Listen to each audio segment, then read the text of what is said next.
Hello everyone, and welcome to my Young and Restless official. I hope everyone is having a wonderful day. Before we begin, please hit the subscribe button and give this video a thumbs up. Audra expresses her happiness at Nate's return from Boston at Society. He has also missed her and is unable to be apart from her any longer.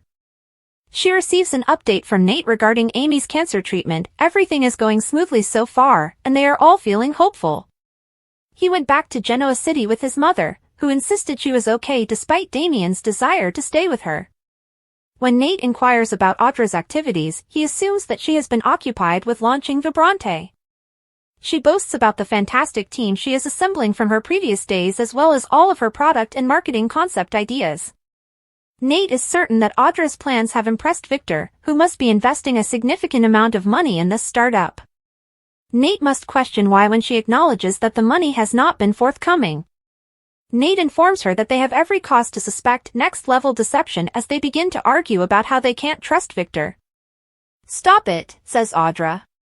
Instead of wasting further time discussing Victor, she shifts the topic to them. Nate tells Audra about his relationship with Damien while they were in Boston.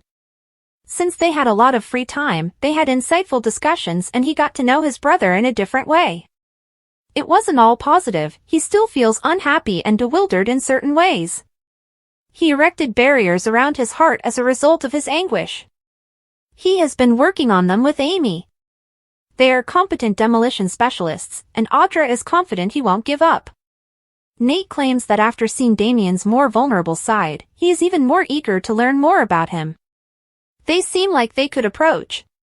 Audra says they should forego dessert since she has something sweeter in mind when he asks if she wants it. She checks her phone and sees 2 calls from Victor as he pays for the medication. They get to their feet, and he kisses her after saying again how much he has missed her. Kyle's behavior infuriated Claire. When Claire gets at the Abbott man's, she tells Kyle how her father is doing. They hope he only has a bug, but they are still awaiting the results of his tests. Kyle tells her that Harrison has been really upset ever since Summer had to go for Italy for work. He acknowledges that he discussed their intention to move in together with his ex. "Kind of cool about it," she said. Claire is surprised by this because they decided to hold off on telling Harrison, but she hopes it indicates that Summer is fully embracing their relationship. Showing her a real estate listing, Kyle pulls out his phone and suggests that it might be their future residence. He's already looking for locations for them, which surprises Claire. Kyle claims that he just looked at the listing for Adam's previous residence and was impressed by how well equipped it was, with a gym, a swimming pool, and a location directly across from the park. Claire gets up as he tells her to approach her uncle for a deal, pointing out that he engaged her more when he was trying to find a place without her. Kyle is sorry for taking a few more steps than she intended to, he was unaware of her desired pace. Claire wants them to take their time and do things well. In an attempt to win Victor over, Kyle proposes that they purchase Adam's home and win him over. They discuss the location's advantages and disadvantages. Claire agrees to make arrangements with her uncle after deciding they ought to visit Adam's house. They embrace and giggle. They might move in together within a month if all goes as Kyle hopes. That is pretty darn amazing, according to Claire. They share a kiss. Damien reveals to Lily. Damien gives Lily an update on Amy's therapy when they cross paths at Crimson Lights. That it's going well makes her happy. He wants to apologize, so they sit. He acknowledges that he has been extremely protective and combative with her. He isn't typically like that. He was unable to see other people's viewpoints because he was furious over everything that had been hurled at him. He had time to think while he was in Boston.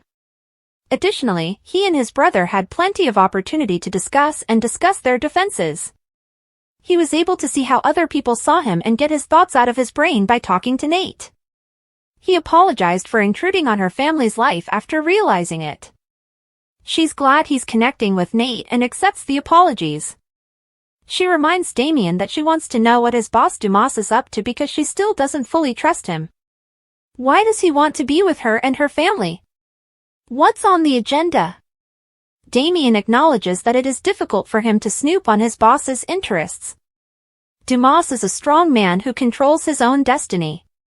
Lily requests that he arrange a meeting between her and Dumas. Damien laughs at that. He clarifies that his supervisor, not the other way around, decides who he wants to meet with.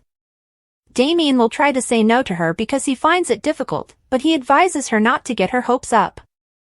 In return, he invites her to join him for a drink in the jazz lounge that is devoted to her father. He is interested in finding out more about the man who gains so much respect and affection in the city. Lily explains Neil to Damien. Lily and Damien are seated in the bar's jazz lounge. She acknowledges that she can still hear her father's voice as she gestures to the picture of him on the wall. When Damien thinks of his father, he frequently hears him laugh. It was infectious how much that man loved to laugh. He is aware that she and Devon both experienced the unexpected death of their father. They talk about how pain like that never goes away. She claims that the sadness has shaped her into the person she is now, and Damien claims that it has strengthened him. They raise a glass to Neil. After losing his father, Damien acknowledges that he erected a wall around himself. His strength lies in that. She believes that tearing down the wall and allowing individuals to enter one at a time is the true strength. She advises him to begin with Nate and his mother. He acknowledges, a guy like me could always use more friends. Sally and Billy's celebration is ruined by Phyllis. In the athletic club, Billy and Sally are seated at a table and sip champagne. He confirms that she is comfortable leaving the fashion industry.